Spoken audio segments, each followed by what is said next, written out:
Hello and welcome to the Carol's Organic Kitchen Home Economics Podcast. I'm Anthony. This is Carol. We are the co-founders of Carol's Organic Kitchen. Carol is a qualified naturopath, aromatherapist, and nutritionist.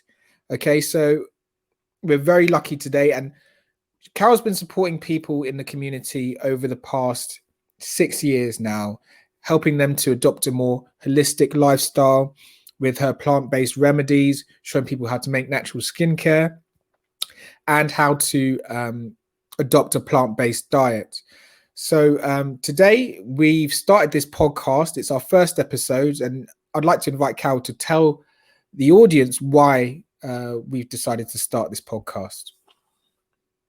Right. Well, the reason why we started this podcast is I get asked a lot of questions, and I wanted to be a bit more informative and be able to kind of approach some of the subjects online so that I'm sharing all the information in one space.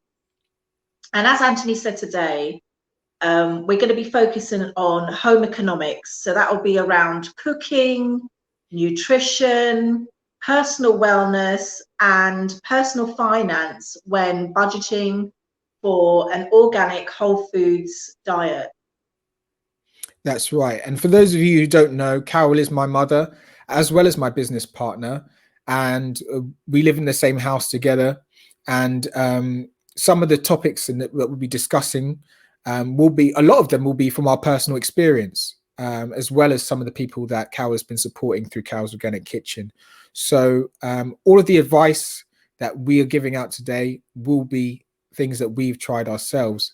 I myself suffer with folliculitis. Folliculitis is a skin condition in which the follicles are basically destroyed, and it's basically related to inflammation. And the symptoms of that is itchy skin, dry skin, lots of inflammation, redness, and hyperpigmentation. So although I don't suffer with eczema personally, and Carol has been supporting mostly people with eczema recently, I do share some of those symptoms. So I also use the creams, and I adopt mostly a plant-based diet these days. So Carol, today we're going to be talking about how to stop and relieve the skin of itching.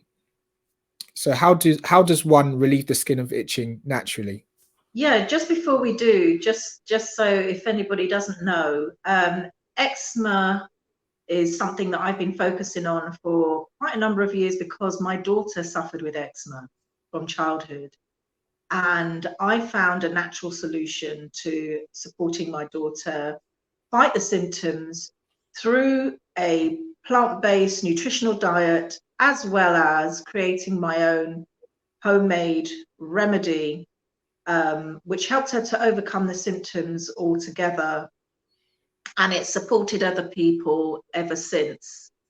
So today, as Anthony's just asked me, we're going to talk about really what helps to relieve the itching, because that's one of the biggest factors with eczema, because you have what we call an itch scratch cycle where the skin becomes inflamed, which then brings on the itching, and then it starts to break the skin, and you get the lacerations, the soreness, and the inflammation continues, and then you're scratching and breaking the skin, and that can lead to infections, and it's a vicious cycle.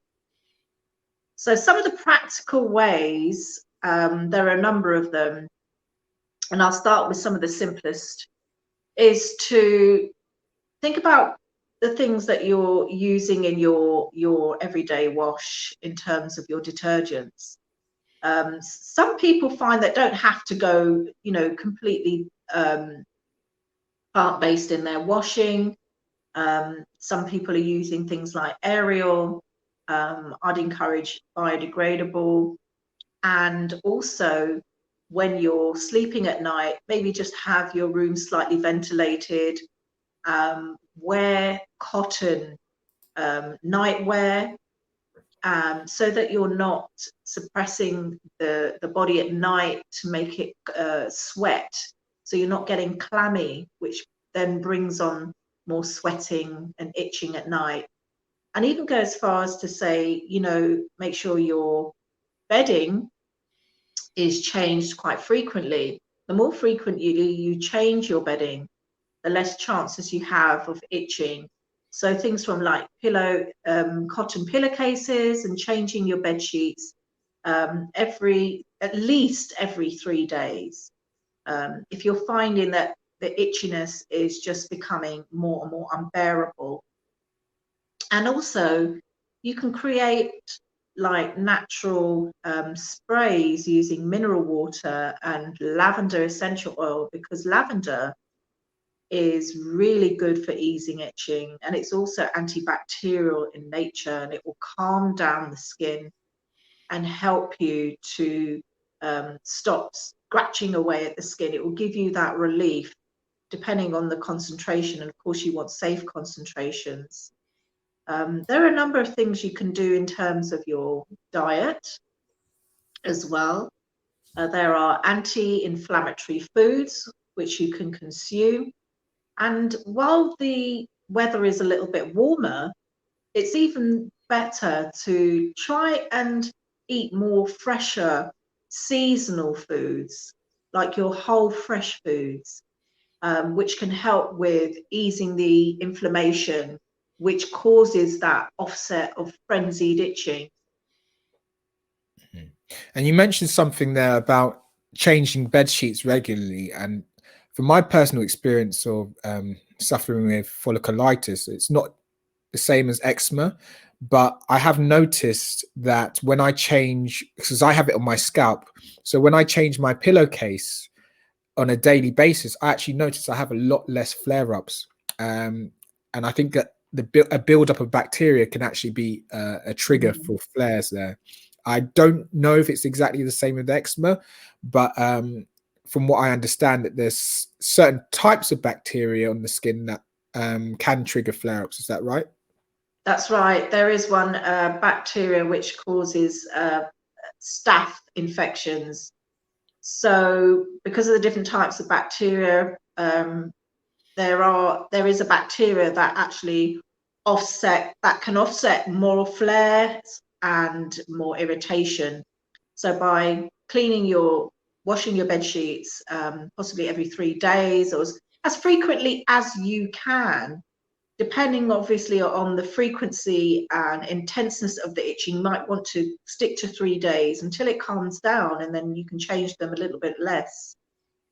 And you've actually had a couple of customers, because every now and again, so basically when a customer orders one of our natural moisturizers, which is very good for these symptoms which we've mentioned, which are often caused by eczema and folliculitis and other persistent skin problems, you do a check-in with customers after they order, after a couple of weeks, and you just find out how they're getting along, and if you can give any kind of tips and advice to them.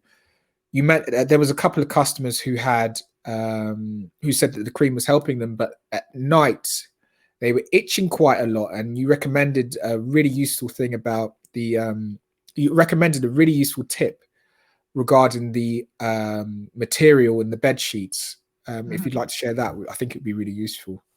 Yeah, because you know, quite commonly people use synthetic bed sheets, and I know for women who have afro hair like me, we tend to use a satin type pillowcase to stop the friction, because our hair is very curly, and it helps to keep the hair shaft smoother. So if you're gonna do that, it would be good to use. I think cotton is going to be best. You can tie your head with a satin scarf, but make sure your pillowcase is cotton. And I'm speaking from some advice that I gave a woman who got in touch with me from the US, and she was experiencing some intense itching, and it was mainly at night. And again, as I mentioned, take a look at what you're using in terms of the washing detergents, even things like Comfort. We call it Comfort in London. It's the conditioner that you use as the after wash. You may not even need that. But when you're using things like cotton, you're able to allow the skin to breathe. And also change the tog, if that's the right word, the weight of the type of duvet that you're using in the warmer months, because if you're still using that heavy duvet that you're throwing over yourself at night, and I know some people, like me, I need to feel something on my body at night, and that helps me to rest better. But use a lower tog so that it's not the same heavy type of duvet that you're using in the winter time, again, so that your skin can breathe, you're not sweating as much, you're not so clammy, so you're not going to get that irritation at night, and also ventilate the room somewhat as well. Another tip is also things that can help you to relax more at night, that's going to give you a better sleep. I find that vetiver infused with lavender in an air diffuser at night, set it in the room probably 10 minutes before you go to bed. You don't have to have it going on throughout the whole night, because it's not as effective throughout the whole evening. But set it for about 10 minutes before you go to sleep at night, or into 10 minutes to going to bed. And you may find that this helps you to relax a bit more, because you've got the relaxing elements of lavender and the vetiver, which really work together. And in fact, some people use it for meditation. I do. And it really helps to calm the mind and help you to get off to sleep, so that that distracts you from the itching. And things like drinking chamomile tea or hemp tea. There's also a herb that many might not know about called blue vervain, which was great for my daughter.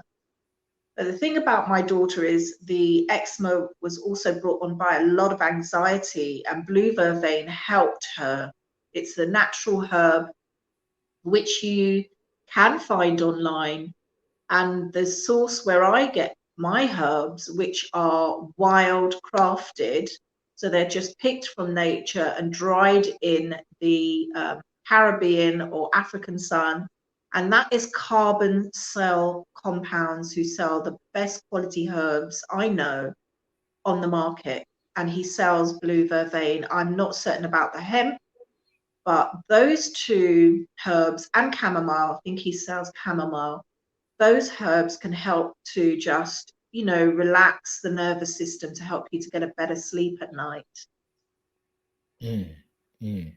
And I used to have a lot of trouble sleeping, and recently I've been listening to something called binaural beats, which is kind of like a meditative music whilst I sleep. And it is it helps a lot, because I think the mind subconscious, I mean, I'm not a neuro doctor or anything like that, but I think the mind subconsciously is locking onto the music and away from any mental or environmental distractions, by just focusing on the music, which is obviously very calming. And I've not had trouble sleeping since adopting these things into my routine. So things like that can help for people who are really struggling, for people, because I'm a very light sleeper.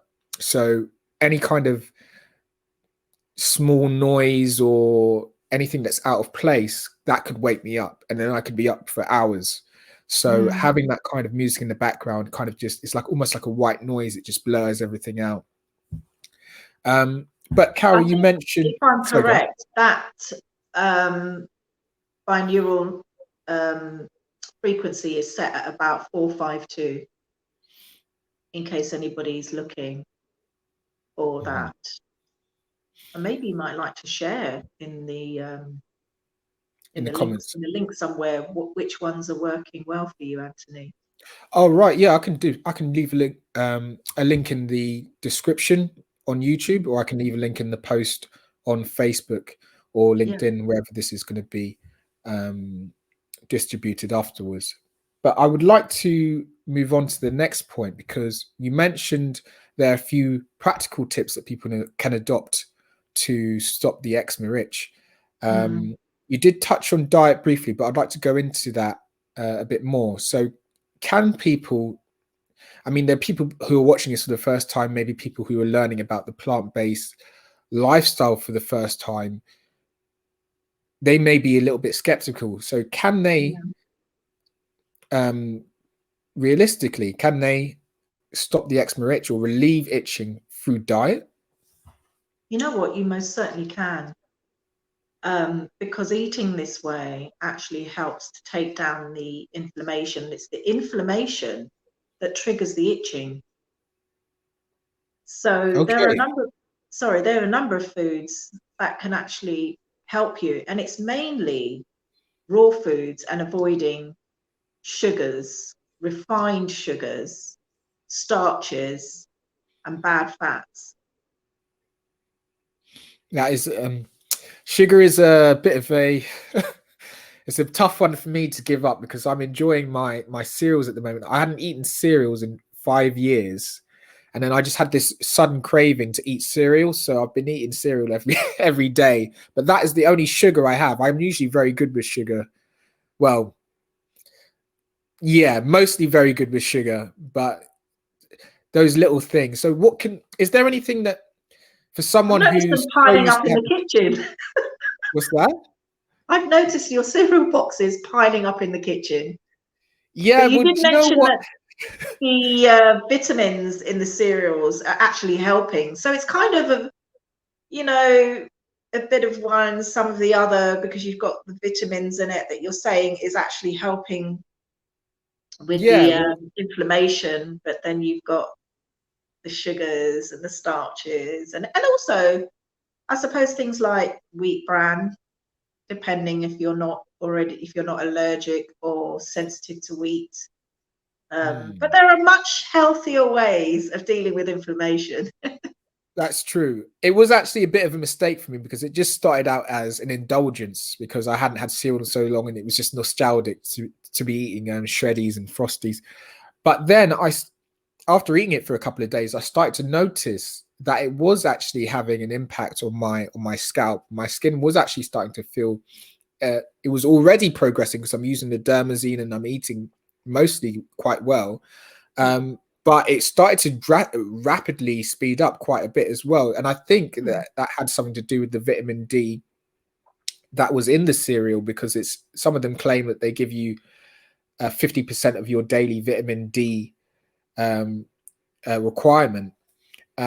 So that was interesting, because I was eating it once or twice a day.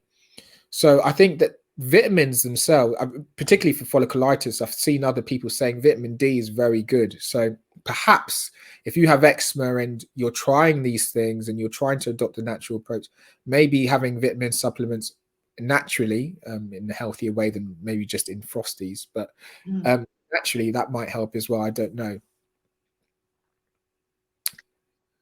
Frosties full of Not sugar, with but frosties, but you might, if you can get, because you can get vitamin D from mushrooms, can't you?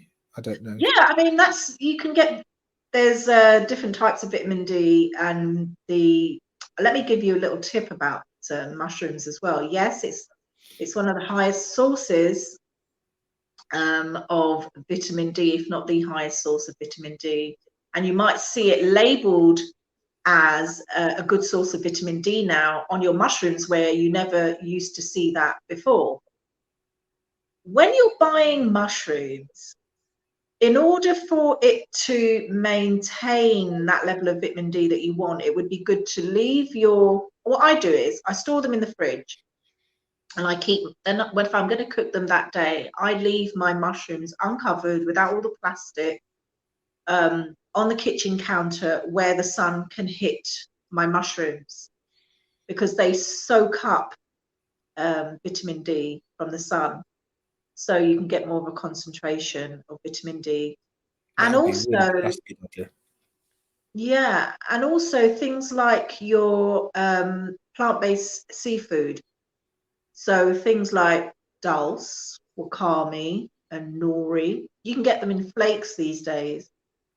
You can soak them and add them to salads. And as you've seen me do, Anthony, I've made, vegan fish. PHISH is how vegans spell it, vegan fish, and added it to things like, for instance, if I'm making a kind of tossed salad where I want a little bit of a different taste in it, it doesn't taste automatically fishy. It does give, it's difficult to describe, but it gives a nice natural seasoning to your salads as well. And I've also put them in burgers, plant-based burgers, like mushroom burgers, quinoa burgers, that kind of thing, and it just adds another level of taste, which is really, really lovely. And you're getting your level of vitamin D from that also.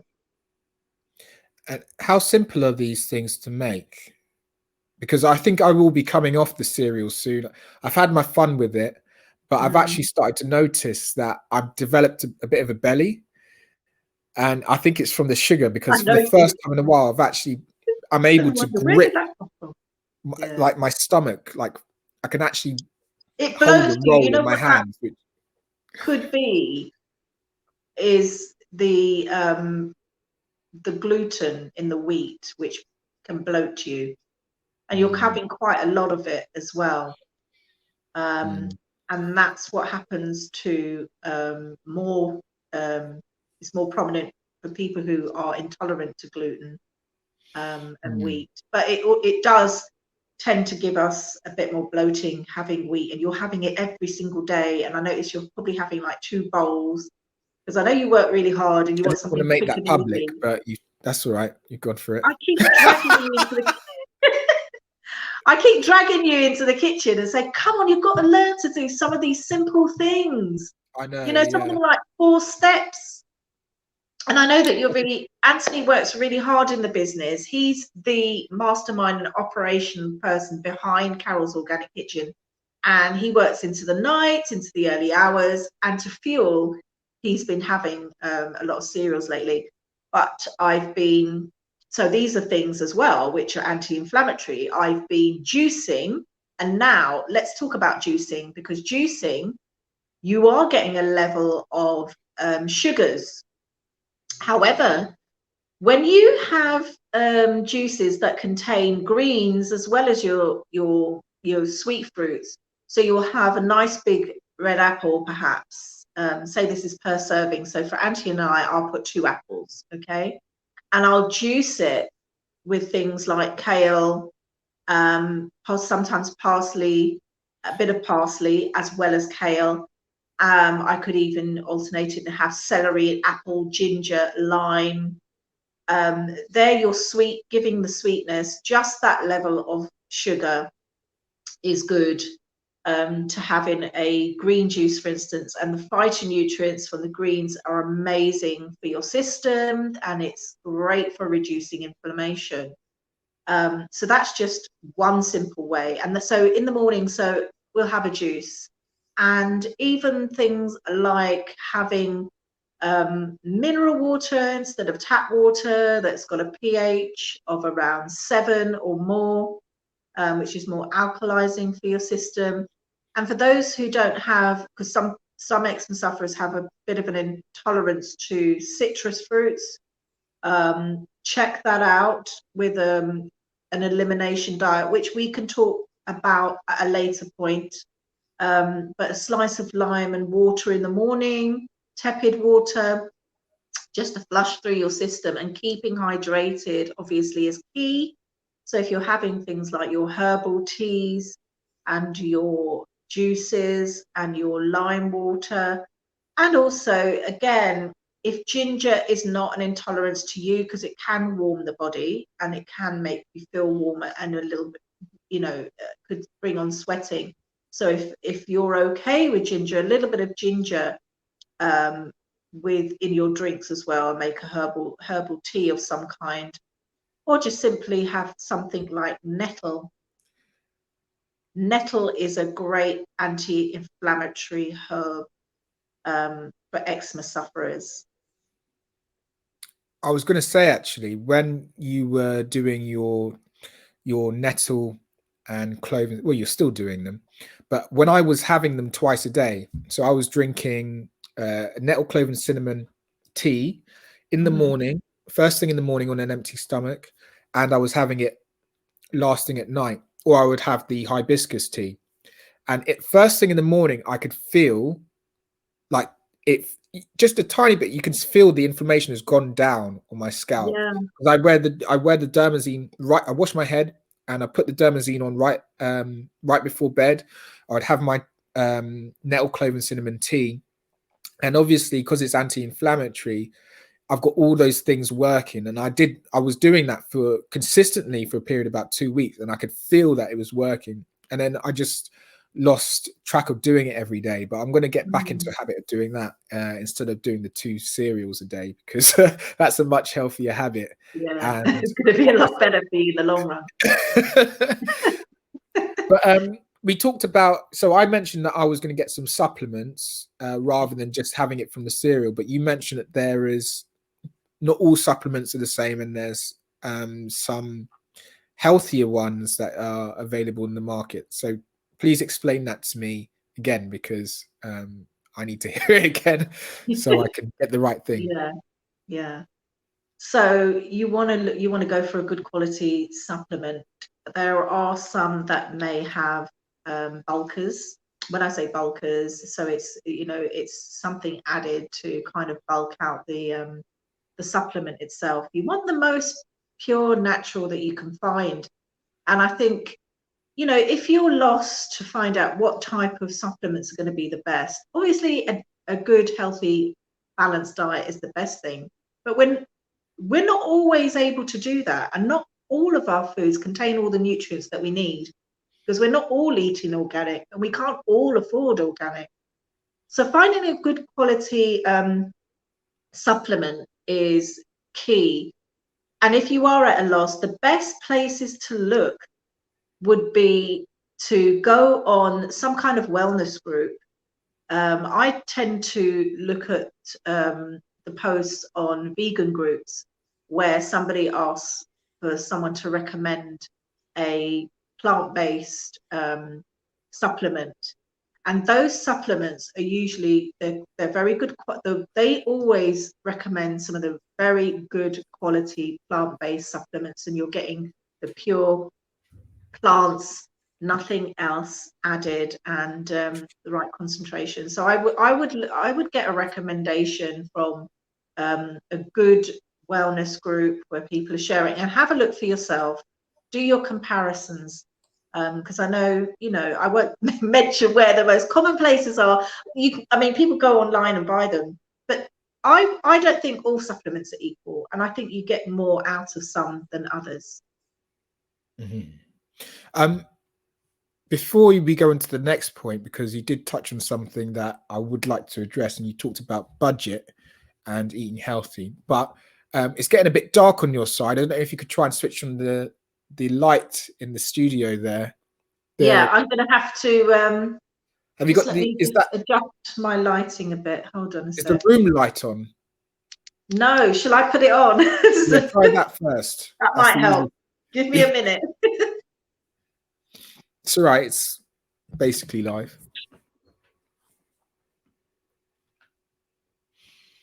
It's on now, but I can always hold on a sec. What you could do is spin that other light around. I'm going to do that now. It might be a bit bright in your glasses, but I can always take my glasses off because I'm not reading or anything. Right, let's just check. Does that is that still a bit dark? If I get a bit closer. It's a bit better. It's a bit better. Yeah, if you're a bit closer, yeah, that's much better. I'll come a bit closer. No, that's it. Yeah, that was fine how you were. And then, yeah. That's great.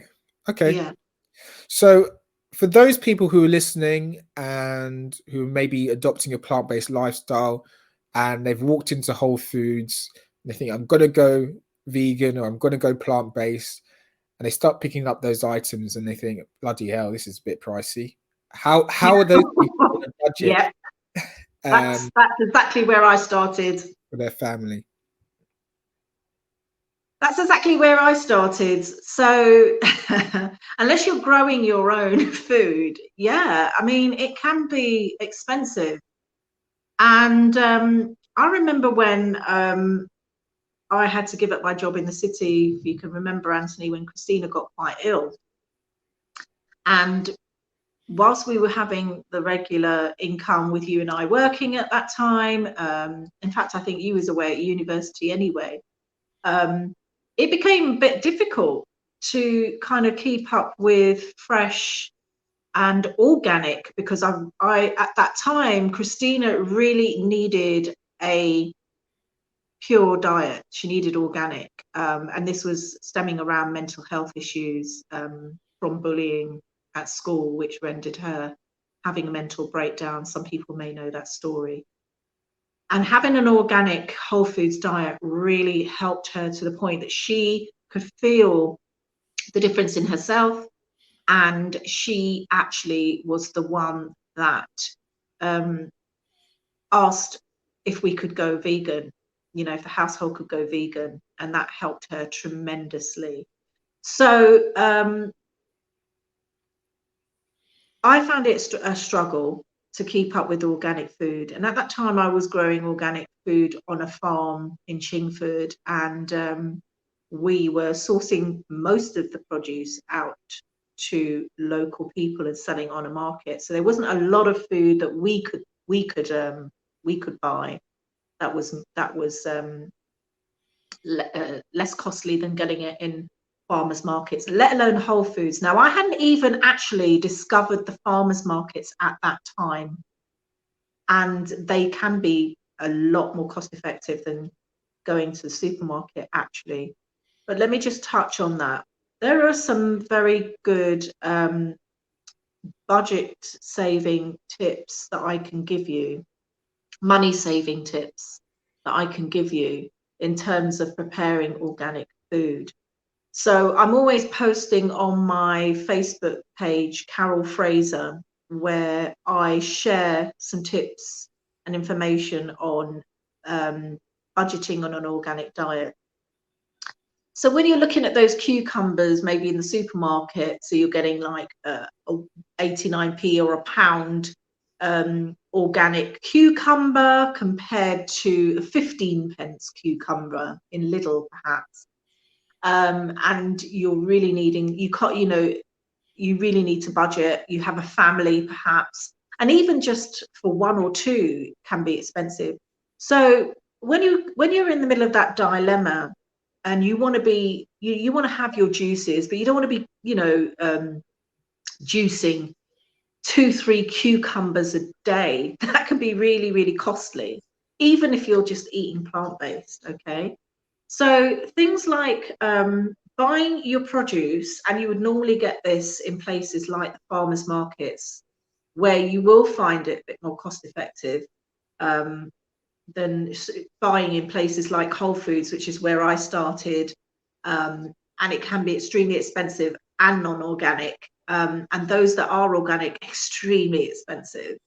You can cut the tops of like the carrot tops, and that's what I did this morning, Anthony, with our juice. So I cut the tops of our carrots, and these are from the farmers market. They were organic as well, and just chopping them up roughly and putting them in a big smoothie cup and filling it to the maximum with mineral water and giving it a good old blend.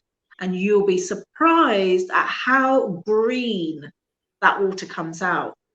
And the taste is really mellow. It's not bitter at all. But I added that to a couple of juiced apples that I juiced with the juicer, a knob of ginger, which I juiced, and also, what did I put with it? A head of celery. Okay. And I looked at that and I thought, oh gosh, that seems like a lot of fruit to do every day, but it wasn't enough for the two of us to have, a good ounce or so, you know, couple of ounces or 8 ounces is what 6 to 8 ounces is what we would drink, because if you're eating plant-based as well and you really want to get the effects of a good anti-inflammatory diet, you know, at least 8 ounces of a juice a day. So I topped it up with that blended carrot head top, and I strained it. In fact, I double strained it because I didn't want to get any bits in it. I double strained up 2 strainers, and I with a sieve, you know, and just sieved it through. You can use one, it doesn't matter. But I was just doing that as the extra, you know, precautionary measure, or just strain it twice. I don't think I needed to double it up. It depends on the vegetable that I'm blending, and that adds to the juice. And you can vouch for how it tastes, but you can also do that with things like parsley or coriander.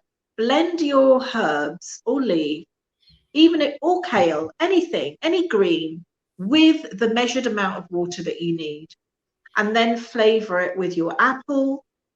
If you want to add apple, if you want to add ginger, if you're not susceptible to the ginger making you too hot and sweaty and itchy, you can have lime if you don't have a reaction to citrus fruits.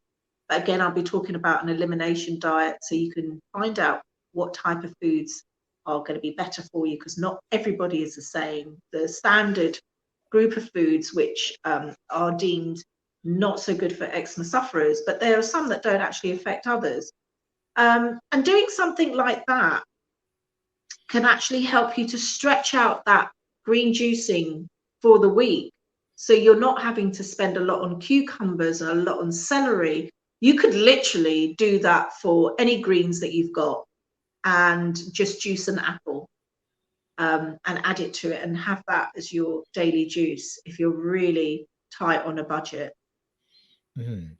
So could you summarize that into like a step-by-step? Yeah, sure. How you did it? So first of all, I juiced 2 apples. Now that was for myself and Anthony. In fact, no, did I juice 2 apples? Let me just think back here, because it was really mellow. And it had the right amount of sweetness. In fact, I used 1 large apple. It wasn't 2. It was 1 large really apple. smooth. 1 large apple juiced, 1 knob of ginger in my juiced, and 1 head of celery juiced, and that included the leaves. Okay, that went through the juicer. Then I filled my smoothie cup with a whole head of carrot leaves, the tops, the green top, and I filled up the smoothie cup to the maximum amount of water. So it would have been approximately 500 mils of water. Okay. And then I strained that juice and added it to the apple, ginger, and celery juice to make our 2 cups of 8-ounce juices. And it was still potent, because blending those carrot leaf tops, they came out so, it was so concentrated, it literally squeezed out all of the green juice out of those leafy carrot tops. So I was able to mix them together and still maintain a really lovely flavor. How did you find that? It was very flavoursome. It was very smooth also. I don't know how else to describe it. Yeah, there was no kind of like bitter after kick or taste. No. Sometimes I could have a smoothie and I feel like it's very nourishing and it's definitely going to work, but I can feel it going to work. Whereas it's just a smooth experience. It was very you could feel it nourishing, but yeah, I didn't feel like I was under under attack with goodness, if you know what I mean. The last smoothie I gave you, you went running to the toilet. Yeah, because do you know what? You've made that one for me before, and it does do that, and it's definitely purging something in there. Yeah, all those cereals you're bloating on. But yeah, But you know what? That's good, because at least you know it's working and it's doing what it's like when you exercise and you ache afterwards. You feel good about it because you feel like you've made an impact on your health. Whereas when you exercise and you get nothing out of it, you just feel like you wasted your time or whatever. So that is good that you can do something like simple like that and get a almost an instant reaction out of it. Part of also whole foods diet, when you're cleansing to help with the inflammation, is cleaning the gut.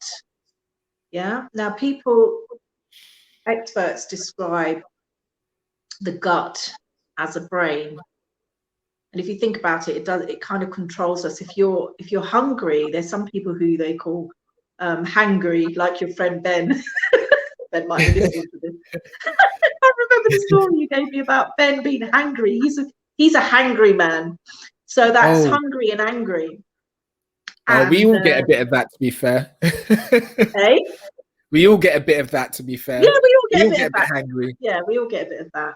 So it controls your way, your thinking, your focus. So it's kind of like, it's like a brain. It controls you. Unless you satisfy that hunger, then you're not going to feel so tired or lethargic and angry or whatever, irritated, and your belly's not going to be making noises. So to cleanse the gut is also to help to nourish the body, because when you're not so congested and constipated, you're clearing out the waste from the gut, and that's going to show in your skin as well. That's part of the cleansing process in helping your skin to become less inflamed and to promote a healthier skin altogether. I do personally notice a difference when I feel healthier, when I feel lighter, my gut isn't congested or whatever, that my skin is also feeling better, or my scalp. Absolutely. Beetroot, your beetroot is very good in terms of giving you instant constipated relief. So if anybody was going to do pure beetroot, I would do that and stay at home. Was that what was in the smoothie the other day? I didn't put. Oh yeah, I did. Yeah, it was actually. It wasn't pure beetroot. I did add some cucumber to it, just to add a little bit more juice, because it can be quite a concentrated juice.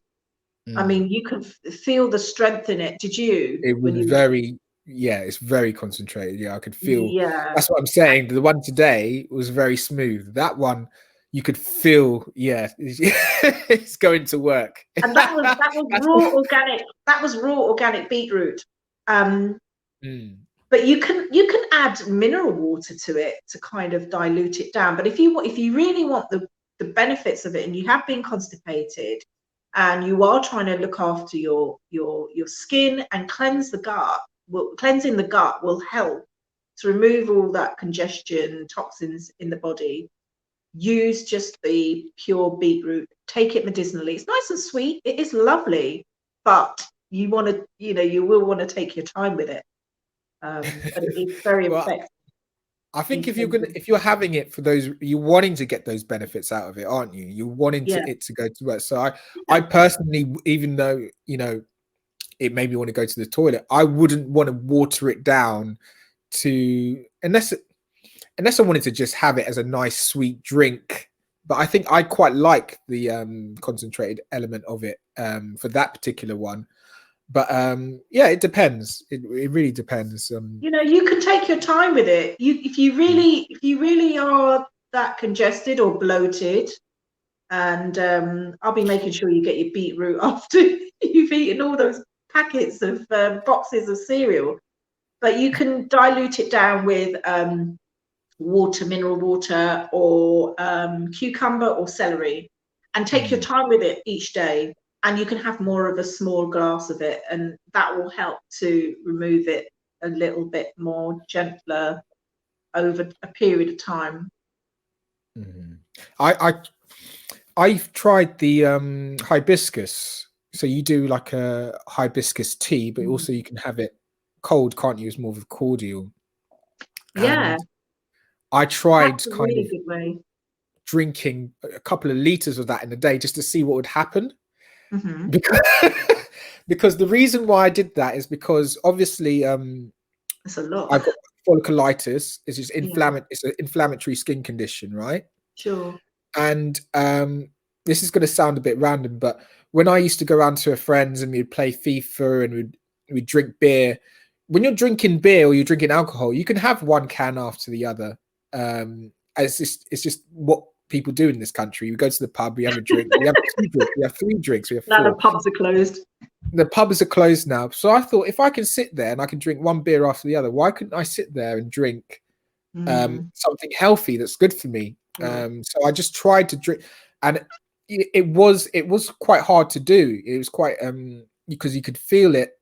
It is going to work, and I Mm, was going to the toilet quite a lot with the yeah. hibiscus. Yeah, it's like a diuretic as well. But it is and I did notice that my head did feel less inflamed. But I couldn't. You can't keep that up every single day, so it probably No. is better to go with a more consistent, softer Mm, approach. Have a little bit less. I don't know yeah, what you think about yeah. that. I mean, have your 8 ounces. Have 3 cups of it a day, whether you have it in a tea form, whether you have it cold. And it's really quick and easy when you're doing it cold because you just take a small handful, put it in a glass, allow it to steep for about 5, 7, 10 minutes if you want it a bit stronger. Strain it and sweeten it with a bit of agave if you don't want the kind of cranberry type taste. And you want it a little bit sweeter. Like some people are used to sweeter cordials like Ribena and blackcurrant. So that's really good for children. If you sweeten it with a bit of maple syrup or agave, it's such a lovely, refreshing drink, especially with crushed ice in the summer. And you can even top it up with, things like a bit of lime, bit of ginger, if you aren't, as I say, intolerant to those things. Um, and it's really high in vitamin C. And one of the things I'll talk about is actually eczema being an autoimmune disease because the immune system overacts. And by taking care of the immune system, it helps. So, something high in vitamin C is going to help to strengthen your immune system. And hibiscus, and we call it sorrel in the Caribbean, because it is very high in vitamin C. So, it's an excellent alternative to having immunosuppressants. Drinking your and eating your natural foods, always the best way to go, but understanding what they are. So, what would you say is your top three anti-inflammatory foods for someone who's, because if I was watching this as someone Yeah. with folliculitis and I'm looking for ways to treat my Mm, folliculitis naturally, because I used to take the antibiotics that I was prescribed, which was doxycycline, and I would take them every day, and it would give me stomach aches. So I just couldn't do it anymore because it was just hell to live with, and it was better to just live with the folliculitis. So for people like me who are looking for a natural approach, I like to go all in. I just want to know what is the best thing I can try right now. What are the top three inflammatory foods that I could or drinks that I could go for? right. So quickly, my phone is almost about to die. I've probably got about 6%. So I'm going to give Okay. you the 3 top ones. I don't know if I've suddenly gone a bit dark on screen. No, you know, Oh, right. you're Anyway, doing it's fine. warning me I've got very little. So your top three, I'm going to give you three just general top foods that you can do. Um, Basically your whole foods, okay? So that can be your fruits, definitely things like berries. You can get them frozen and add them to smoothies. You can even make a nice cream, which is a frozen banana, a handful of frozen berries, blend that with a little bit of water, and you've got a nice ice cream, dairy free. Okay, and dairy is a high inflammatory food. Secondly, you can be, again, the juicing, as I mentioned, you don't have to go through the whole thing of juicing your apples and juicing your kale. You could put your greens in a smoothie cup and whiz it up, strain it, drink it, add a squeeze of lime, add a little bit of agave if you want to, and that's quick and easy. And the third thing is, it may sound boring, but there's so many great ways you can have. Please, guys, have a look on Carol Fraser and look at what I'm talking about when I talk about salad. Now, that I'm not talking about any ordinary salad, I'm talking about Carol Fraser salad. And you mean your Carol Fraser Facebook profile there? Mm-hmm. Sorry? Your Carol Fraser Facebook profile, sorry. That's right. That's what we're talking about, yeah. Just build it. You can put it on a rye cracker. But if you're going to do a really nice hearty salad, chop up your favorite lettuces, put in a bit of your beetroot, added your a few handfuls of put in a little bit of olives, a chopped spring onion, a little bit of red onion perhaps, parsley, coriander, any one or two of all those things, and cucumber, and make a beautiful tossed salad that's quick, it's easy. You can have it on top of rye crackers as well. You can even have, like, say, chard, right? You buy the chard, you've got a huge leaf of chard. You want to, if you're going to consume more raw, you can lightly wilt that by putting that in hot water and then filling it with a bit of chopped avocado, spring onion, beetroot, or any favorite veggie, and then wrapping them into parcels and having those as a mouth, in a mouthful. You can have a few of those leaves. Now, these are foods that are actually going to keep you satiated all day long, for longer, if you're eating like that. And I've been doing 7 days straight raw, and then I had one day where I had some rye crackers, but then consumed raw again, and I'm feeling fantastic. And I've lost weight for my own well-being anyway. My weight fluctuates a lot. I get a lot of inflammation in my mid-region as well, and that's, they say, part of getting older, but it's also what you're eating, and that's with very little exercise. I mean, most exercise I'm getting is pottering around in the garden and trying to map out my food growing sections in the garden. So those are 3 easy things: your juicing, your salads, and your what was the third thing? Lost my train.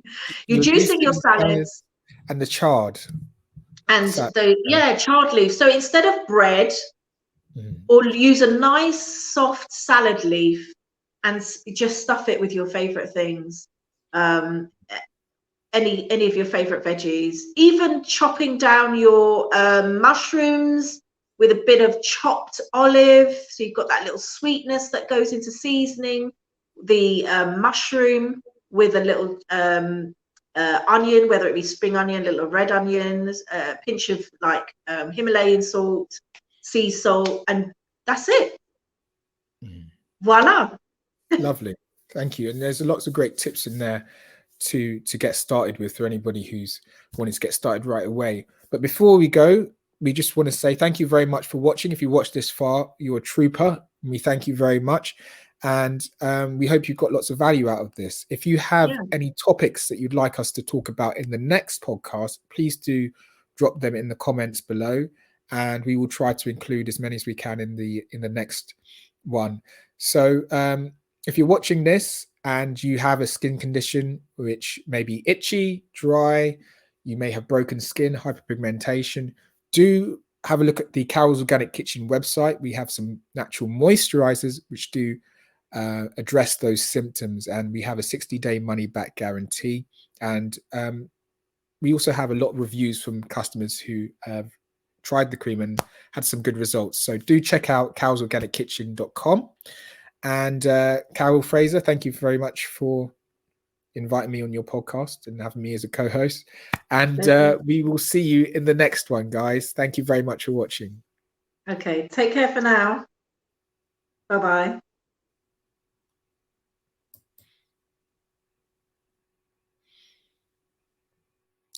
You've gone sideways.